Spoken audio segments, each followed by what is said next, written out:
BA part third Sanskrit प्रथम प्रश्न पत्र श्रीमद् भगवद गीता द्वितीय अध्याय 13 से 19 पद्य। 13वां पद्य। देहिनो अस्मिन् यथा देहे कौमारम यौवनम जरा देहांतर प्राप्ति धीर तत्र न मुह्यति। अन्वय। यथा देहिन अस्मिन् देहे कौमारम यौवनम जरा तथा देहांतर प्राप्ति तत्र धीर न मुह्यति। शब्दार्थ। यथा जिस प्रकार देहिना देहधारी जीव के अस्मिन इस देहे देह में शरीर में कौमारम कुमारावस्था बाल्यावस्था यौवनम युवावस्था जरा वृद्धावस्था होती है तथा उसी प्रकार देहांतर प्राप्ति अन्य देह की प्राप्ति होती है।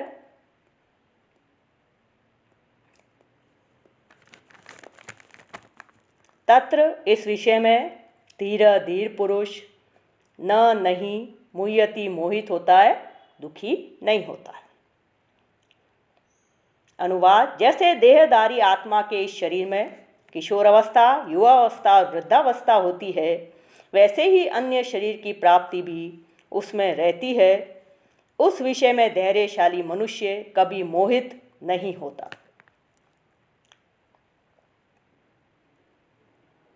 प्रस्तुत पद्य में एक दृष्टांत द्वारा आत्मा की नित्यता पर प्रकाश डाला गया है। जिस प्रकार इस शरीर में बाल्यावस्था युवावस्था एवं वृद्ध रूप स्थूल शरीर की अवस्थाएं आत्मा में कल्पना की जाती हैं, वैसे ही अन्य शरीर की प्राप्ति रूप सूक्ष्म शरीर की अवस्था भी कि मैं जन्मता मरता हूँ, अज्ञान से आत्मा में कल्पना की जाती है। परंतु वास्तव में आत्मा का जन्म मरण नहीं होता है। धीर पुरुष उस विषय में मोहित नहीं होता है। जैसे समय अनुसार शरीर में किशोरावस्था तरुण अवस्था वृद्धावस्था आती ही है और स्पष्ट भासती भी है, दिखाई भी देती है। शरीर की अवस्था में परिवर्तन अनिवार्यता होता है। इसी प्रकार एक शरीर को छोड़कर दूसरे शरीर में जाना आत्मा का अनिवार्य धर्म है। इस प्रकार आत्मा का शरीर परिवर्तन पुनर्जन्म का ही द्योतक है। यहाँ पर आत्मा के निर्विकार और नित्य रूप दो गुणों का विवेचन किया गया है। इसमें आत्मा को विभु एवं चिरंतन बताया गया है। इसमें आत्मा को विकारी मानकर एक शरीर से दूसरे शरीर में आते जाते समय उसे कष्ट होने की आशंका से जो अज्ञानी शोक किया करते हैं, उसको भगवान ने अनुचित बतलाया है। देहिना देह नीनी योमनम यून भाव देहांतर प्राप्ति अन्य देह देहांतरम देहांतरस्य प्राप्ति इति देहांतर प्राप्ति षष्ठी तत्पुरुष समास मुह्यति मुंह लटलकार प्रथम पुरुष एक वचन। 14वां पद्य। मात्रा स्पर्शा तु कौन्ते शीतोष्ण सुख दुग्धा आगमा पाइनो अनित्या तान तितिक्षस्व भारत। अन्वय। कौन्ते शीतोष्ण सुख दुग्धा मात्रा स्पर्शा तु आगमा पाइनः अनित्या भारत तान तितिक्षु। शब्दार्थ। कौन्ते हे कुंती पुत्र अर्जुन, शीतोष्ण सुख दुग्धा सर्दी गर्मी और सुख दुख देने वाले, मात्रा स्पर्शा इंद्रियां और विषय, तू तो आगमा आपाइना उत्पन्न और नष्ट होने वाले, अनित्या अनित्य हैं। भारत हे भरतवर्षी अर्जुन, तान उनको तितिक्षु सहन करो।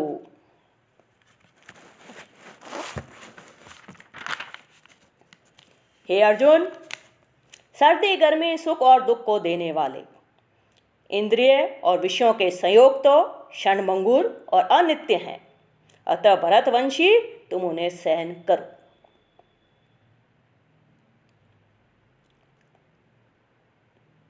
आत्मा की नित्यता व शरीर की नश्वरता को स्वीकार कर लेने के पश्चात सुख आदि के विषय में यहाँ पर विवेचन किया गया है।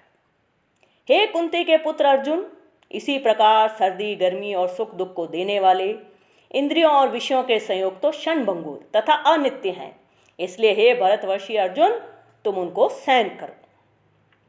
प्राणी को इन द्वंद्वों में हर्ष या विषाद नहीं करना चाहिए। तितिक्षा या सहनशीलता सर्वोत्तम वस्तु है।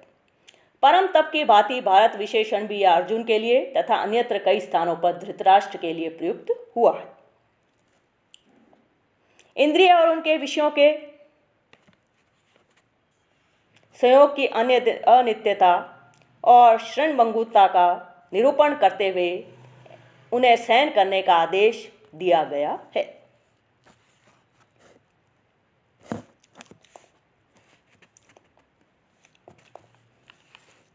15वां पद्य।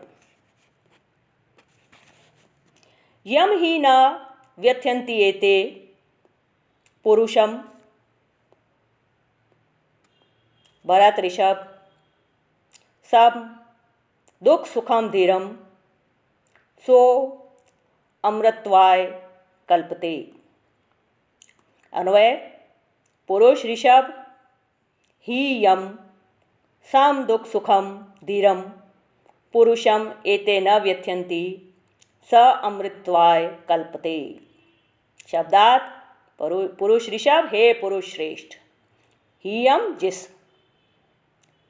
सम दुख सुखम दुख सुख में समान व्यवहार करने वाले, धीरम धीर, पुरुषम पुरुष को, एते ये विषय, न नहीं, व्यथयन्ति व्यथित करते हैं, दुखी करते हैं, स व अमृतत्वाय अमृत प्राप्ति के लिए कल्पते योग्य होता है।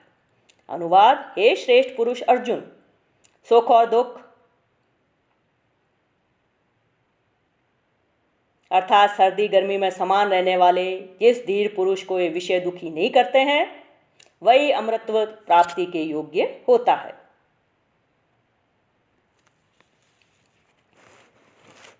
विषयों के सहन करने से जो लाभ प्राप्त होता है उसका यहाँ श्री कृष्ण वर्णन कर रहे हैं। क्योंकि हे पुरुष श्रेष्ठ अर्जुन, सुख दुख में समान रहने वाले जिस धीर पुरुष को ये इंद्रियां और विषयों के सहयोग व्याकुल नहीं करते हैं, वह मोक्ष के लिए अधिकारी समझा जाता है। यहाँ स्पष्ट शब्दों में बताया गया है कि जो सुख दुख की निवृत्ति के लिए सांसारिक उपायों में ही संलग्न है, वह मोक्ष का अधिकारी नहीं है।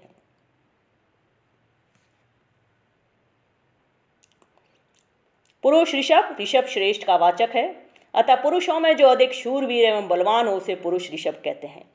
यहाँ अर्जुन को पुरुष ऋषभ नाम से संबोधित करके भगवान ने यह भाव दिखलाया है कि तुम बड़े शूरवीर हो, सहनशीलता तुम्हारा स्वाभाविक गुण है, अतः तुम सहज ही में इन सबको सहन कर सकते हो। इंद्रिय और उनके विषयों को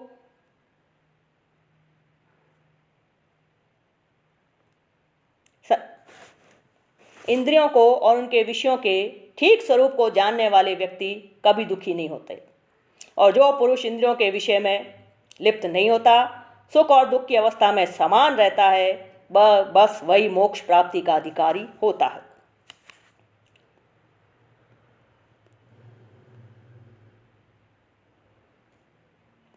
व्यथयन्ति, व्यथ लट लकार, प्रथम पुरुष बहुवचन।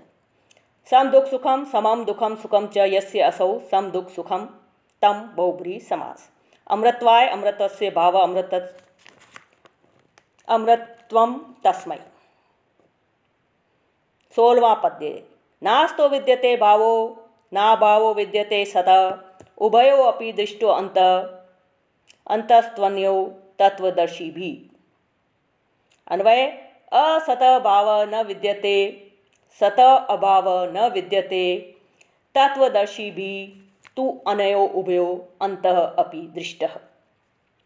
शब्दार्थ। असतः, असत वस्तु की भाव सत्ता न विद्यते नहीं होती है, सत और सत वस्तु का अभाव अभाव न विद्यते नहीं होता है।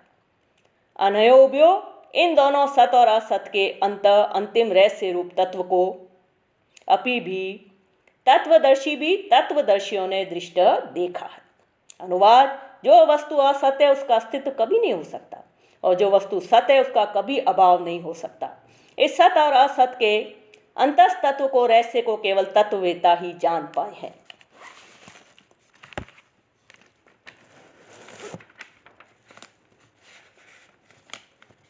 प्रस्तुत पद्य में अर्जुन के शोक के विषय सत्स्वरूप आत्मा तथा असदरूप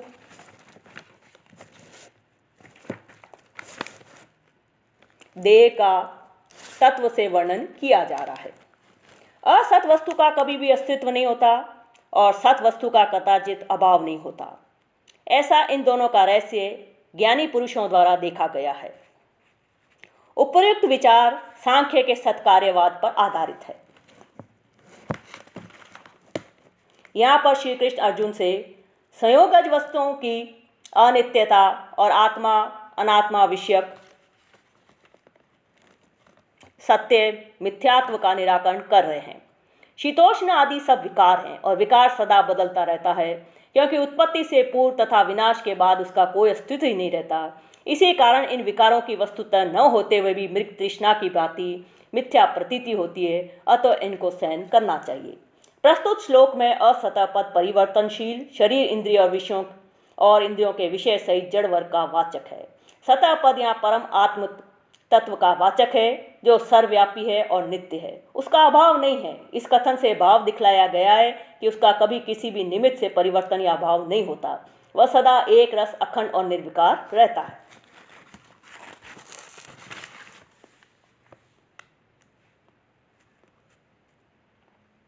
सत वह है जिसका वर्तमान भूत भविष्य तीनों कालों में अस्तित्व हो, और जैसे आत्मा परमात्मा, और असत वह है जिसका किसी भी काल में अस्तित्व सत्ता नहीं होती है, जैसे बंध्या का पुत्र आकाश में, कमल बालू में तेल। इस सत और असत के प्रयोग के माध्यम से वस्तुतः सत आत्मा के नित्यत्व का तथा शरीर और अन्य सांसारिक वस्तुओं की अनित्यता का निरूपण किया गया है। असत न सत असत तस्य नन तत्पुरुष समास। अभाव भवति इति भाव न भाव अभाव नन तत्पुरुष समास। दृष्टा दृश्यकत प्रत्यय।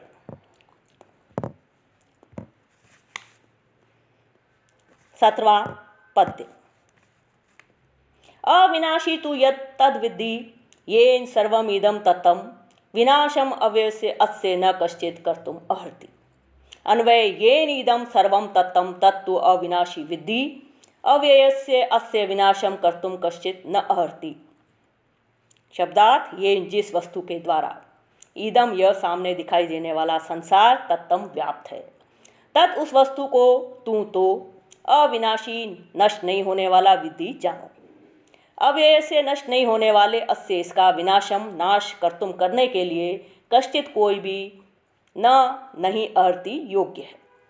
अनुवाद, नाश रहित अमर तो उसे समझो जिस सत तत्व के द्वारा यह संसार व्याप्त है। इस अविनाशी का विनाश भला कौन कर सकता है, अर्थात कोई भी नहीं कर सकता। सदैव रहने वाली सत वस्तु है तथा असत या मिथ्या वस्तु की सत्ता नहीं है। इस विवेचन के पश्चात अब सत एवं असत के स्वरूप का स्पष्टीकरण देते हुए श्री कृष्ण अर्जुन से कहते हैं कि हे अर्जुन, तू नाश रहित हो उस आत्मा को जान जिससे कि संपूर्ण प्रपंच ओतप्रोत हो रहा है। इस अविनाशी का विनाश करने के लिए तो कोई समर्थ भी नहीं है। दर्शन शास्त्र में इसका एक बहुत सुंदर उदाहरण मिलता है, रज्जु में सर्प की भांति। यहाँ स्पष्ट है कि असतरूप सर्प का कदाचित भाव नहीं होता, चाहे वह मध्य ब्रह्म काल में प्रतीत भी होता हो, और सत स्वरूप रज्जु का कभी अभाव नहीं होता, भले ही वह मध्य ब्रह्म काल में प्रतीत नहीं होती हो, परंतु उस समय भी वह रहती ज्यों की त्यों है। प्रस्तुत श्लोक में शरीर, इंद्रियां, मन, भोगों की सामग्री और भोग स्थान आदि समस्त जड़ वर्ग का वाचक यहाँ सर्वम के सहित इदम पद है। ये संपूर्ण जड़ वर्ग चेतन परमात्म तत्व से ओतप्रोत है, उससे व्याप्त है। उसी परमात्म तत्व को यहाँ अविनाशी बतलाया गया है। विद्धि विद लोट लकार। प्रस्तुत पद्य में सत और असत के स्वरूप का ही निरूपण किया गया है। 18वां पद्य। अंतवंत इवे देवा देहा नित्य से उक्ता शरीरिन अनाशिनो अप्रमेयस्य तस्माद् युध्यस्व भारत। अन्वय, नित्य से अनाशिन अप्रमेयस्य शरीरिन इमे देहा अंतवंत तह उक्ता तस्मात् भारत युध्यस्व। शब्दात नित्यस्य नित्य, अनाशी न नष्ट नहीं होने वाले, अप्रमेय से अप्रमेय, शरीरी न शरीरधारी आत्मा के, इमे ये देहा देह शरीर अंतवंत नष्ट होने वाले उक्ता कही गए हैं।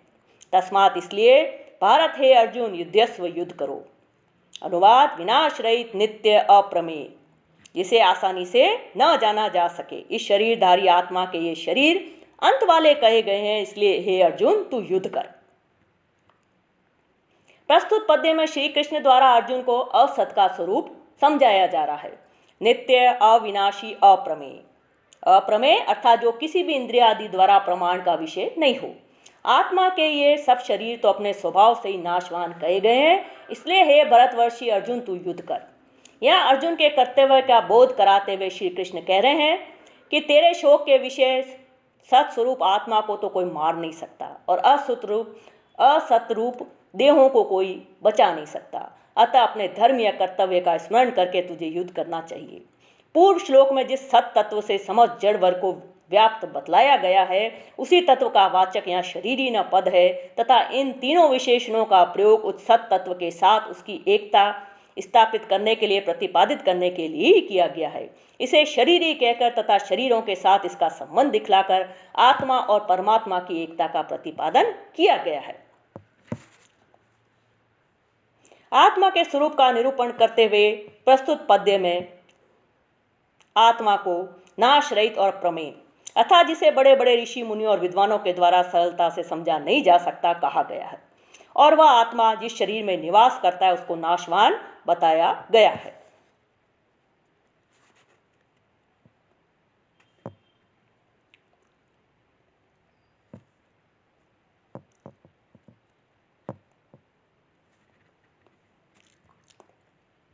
उन्नीसवां पद्य। य एनं वेत्ति हंतारं यश्च एनं मन्यते हतम् उभौ तौ न विजानीतो न अयं हन्ति न हन्यते। अन्वय य एनं हंतारं वेत्ति य च एनं हतं मन्यते तौ उभौ न विजानीत अयं न हन्ति न हन्यते। शब्दात यह जो पुरुष एनम इस आत्मा को हंतारम मारने वाला वेत्ति जानता है, यह जो च और एनम इसको हतम मरा हुआ मन्यते मानता है, तौ वे उभौ दोनों न नहीं विजानित जानते हैं। अयम यह आत्मा न नहीं हंति मारता है, न नहीं अन्यते मारा जाता है। अनुवाद जो इस आत्मा को मारने वाला समझता है और जो इसको मरा हुआ मानता है, वस्तु तो वह दोनों ही नहीं जानते, क्योंकि न तो ये मरता है और न ये मारा जाता है।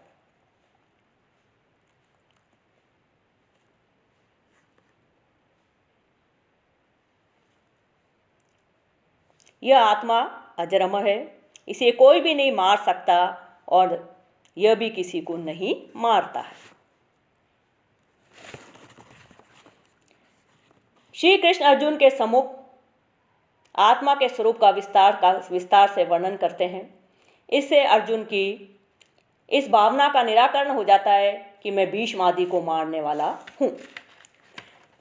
श्री कृष्ण कहते हैं जो इस आत्मा को मारने वाला जानता है और जो इसको मरने वाली मानता है, वे दोनों ही इसको नहीं जानते हैं, क्योंकि वास्तव में न तो यह आत्मा मारती है और न ही मारी ही जाती है। यद्यपि मारना मरना रूप सभी विकार आत्मा की साक्षी में होते हैं, तथापि ये स्वयं सब विकारों से असंग निर्लेप है। आशय यह है कि आत्मा न तो हनन क्रिया का कर्ता ही हो सकती है और न ही कर्म। वेति विद लट लकार, हंतारम हन त्रिच, हतम हन कत प्रत्यय, वी जानित वी ज्ञा लट लकार।